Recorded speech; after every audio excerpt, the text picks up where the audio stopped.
A reading from the book of the prophet Isaiah. The desert and the parched land will exult. The steppe will rejoice and bloom.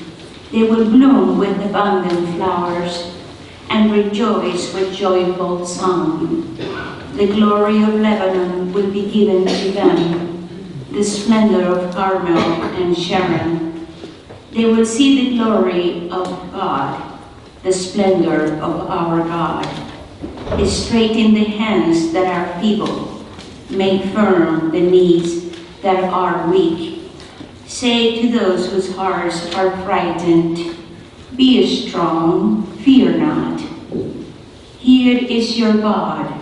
He comes with vindication, with divine recompense. He comes to save you. Then will the eyes of the blind will be opened, the ears of the deaf be cleared. Then will the lame leap like a stag. Then the tongue of the mute will sing. Those whom the Lord has ransomed will return and enter Zion singing, crowned with everlasting joy. They will meet with joy and gladness. Sorrow and mourning will flee. The word of the Lord.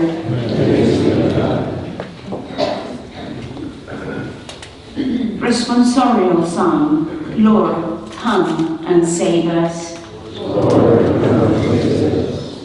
The Lord God keeps faith forever, secures justice for the oppressed, gives food to the hungry. The Lord sets captives free. Lord, come and save us. The Lord gives sight to the blind. The Lord raises up those who were bowed down. The Lord loves the just. The Lord protects strangers. Lord, come and save us. The fatherless and the widow he sustains, but the way of the wicked he thwarts. The Lord shall reign forever, your God, all Zion, through all generations. Lord, come and save us.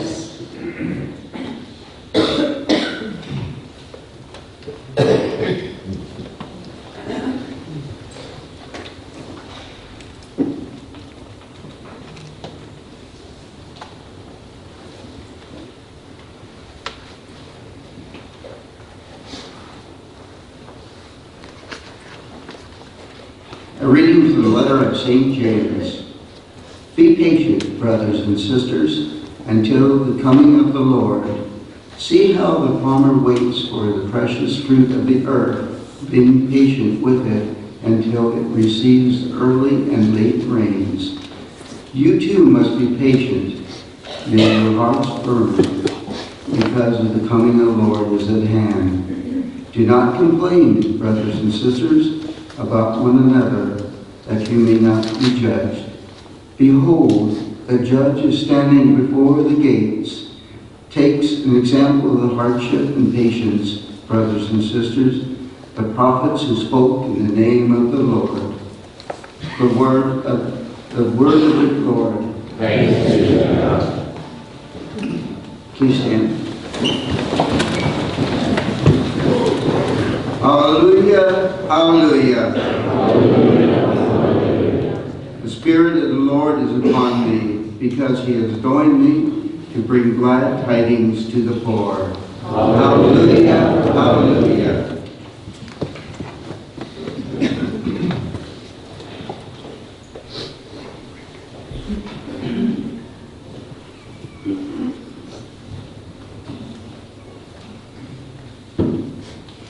The Lord be with you. A reading from the Holy Gospel according to Matthew. When John the Baptist heard in prisons of the work of the Christ, he sent his disciples to Jesus with this question: "Are you the one who is to come, or should we look for another?" Jesus said to them in reply, "Go and tell John what you hear and see. The blind regain their sight, the lame walk, lepers are cleansed, the deaf hear, the dead are raised, and the poor have the good news proclaimed to them. And blessed is the one who takes no offense at me." As they were going off, Jesus began to speak to the crowds about John. "What did you go out to the desert to see? A reed swayed by the wind?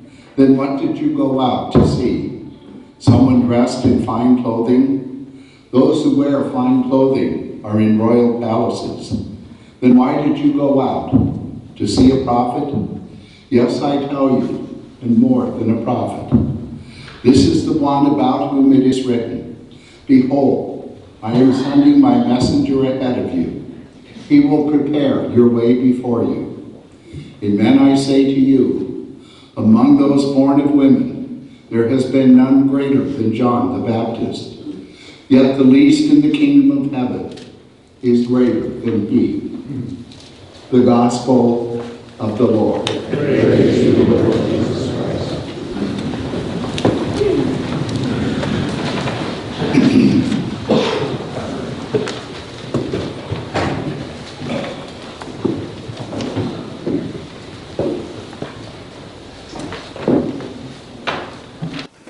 Good morning. As we embrace now the third Sunday of Advent, God continues to extend an invitation for us to allow God's grace to transform us. And God's transforming grace can at times exhaust and frazzle us, as does the season itself. Advent is one of the shortest of the church's liturgical seasons, and yet it's also one of the busiest. So many things for people to do. Christmas trees to buy and decorate, presents to buy, wrap and send, cards to write and mail, holiday parties and open houses to attend, and Christmas foods to prepare. It truly is a season that can exhaust and frazzle us. As I say that, I think of a father who took his son shopping with him, just a little guy. And the little guy was having a temper tantrum or a meltdown. And he was crying and crying and crying. And the father kept saying, "Be calm, Billy. Be calm, Billy." And one would-be helpful shopper came up to the father and said, "Well, it looks like little Billy needs some soothing." And he looked at her and he said, "He's not Billy. I am." And I do like that story because the father had the wisdom to slow down, take a few deep breaths, and recover his own interior wholeness. And during Advent, God is inviting each one of us to slow down, take a few deep breaths, and recover our own interior wholeness. The prophet Isaiah, in the first reading, continues his wonderful poetic descriptions of God moving creation into ever greater wholeness. Only this time, instead of a mountain, he invites God's people to embrace the desert. And he says, if you're willing to go into the desert, you will find an abundance of flowers blooming. And in the desert, when you feel fear, God's grace will comfort you, strengthening weak hands and limbs, and saying to terrified hearts, be strong, be not afraid. God is coming to save you. And then the prophet speaks about the blind seeing, the deaf hearing, the mute speaking, the lame running, walking, and jumping, and above all, the poor receiving ministry, care, and wholeness. Isaiah very much understood when God's grace is at work, it always leads us into greater wholeness. Then in the gospel, we hear John the Baptist is in prison, and he sends his disciples to ask Jesus one question. Are you the one who is to come, or shall we look for another? Well, that had to have been a very genuine question for John the Baptist, because his ministry was so different from the ministry of Jesus. John was fiery and austere. John's message was one of judgment and condemnation. John spoke about the axe already being laid to the roots of the tree, and the chaff being burned in unquenchable fire. But when Jesus hears their question, he doesn't respond directly. Instead, he says simply, go back and tell John what you hear and what you see. The blind, the deaf, the lame, the leper are all restored to wholeness. And the poor are receiving ministry as well. And then he says simply, and blessed is that person who sees the hand of God at work in all this. Now, through the ages, every society, in different ways, has had trouble with blindness, deafness, and finding its voice. Think back several decades ago. There was a black woman named Rosa Parks, who decided to challenge society's blindness, deafness, and unwillingness to speak.